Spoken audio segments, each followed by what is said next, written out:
সংসারের কাজের কোনো শেষ নেই।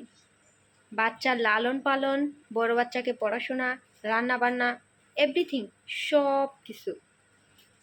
তবুও অনেক বউয়ের মনে একটাই প্রশ্ন থেকে যায়, কেন সবার মন জয় করা যায় না? কিভাবে সবার মন জয় করতে পারবো? আসসালামু আলাইকুম, আমি সেলিনা। আশা করি সবাই ভালো আছেন। তো চলুন শুরু করি আমার আজকের ব্লগ। এই গাছটাতে এত পরিমাণ মরিচ ধরছিল, আমাদের কিন্তু মরিচ কিনা লাগতো না। তো হঠাৎ করে ওই দিন বৃষ্টিতে গাছটা উপর হয়ে পড়ে যায়। তারপর আমার শাশুড়ি মা এটাকে উঠিয়ে আবার ওই জায়গায় লাগানো হয়, কিন্তু যতগুলো মরিচ ছিল সবগুলো মরিচ পচে গেছে এবং গাছতলা পড়ে বিছিয়ে আছে। নিচে একটা পড়ে আছে পাকনা, এই যে মরিচ গাছের নিচে মরিচ পড়ে আছে। কি পরিমাণ মরিচ ধরছিল গাছটার ভিতরে, মরিচের বাড়ি পড়ে গেছে গা। মরিচ ছিঁড়ে তারপর আমি রান্না করতে চলে আসলাম। এখানে ছিল পুঁই শাক, চিংড়ি মাছ, ডিম, আর সকালবেলা কিন্তু ডাল রান্না করা হয়ে গেছে।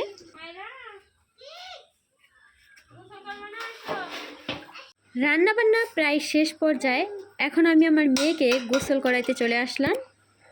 আমার এই মেয়েটা সারাক্ষণ এদিক ওদিক দৌড়াদৌড়ি করে, এক সেকেন্ড যারে কয় ঘরে থাকে না।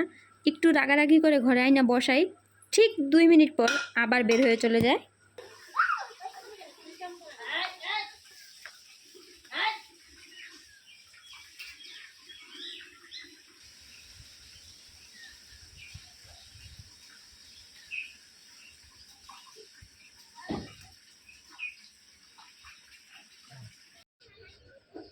এই যে নেন কাঁঠাল, উপর দিয়ে চুকা হয়ে যাইতেছে, পুরাটা ভাঙ্গা তারপর ফ্রিজে রেখে দেন। পড়িস না। তো এখানে আমার হাজব্যান্ড একটা আঙ্গুর ফল চারা এনে লাগাইছে। এখন আমার শ্বশুর বলতেছে কোন বাড়িতে নাকি আঙ্গুর ফল চারা দেখছে, তাদের নাকি জিজ্ঞেস করছে 4 বছর ধরে তাদের ফুল দেয় কিন্তু ফল দেয় না। হয় না বুঝছেন, আঙ্গুল ফল হইলেও আমি জানি টক হয়, অনেক বেশি টক হয়, আমি দেখছি। আমি দোয়েল এগলোর সালাম ভাইয়ের পেজে দেখছিলাম তিনি একটা আঙ্গুল ফল গাছ লাগাইছিলেন।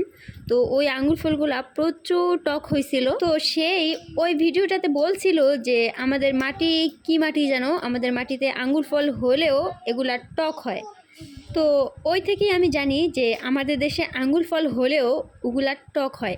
আচ্ছা, আমার এই ধারণাটা কিংবা আমার এই জানাটা ভুল কিনা, কারো জানা থাকলে কিন্তু অবশ্যই কমেন্টে জানাবেন।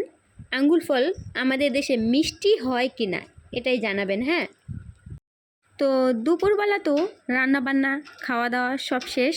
এখন রাতের রান্না কখন করব?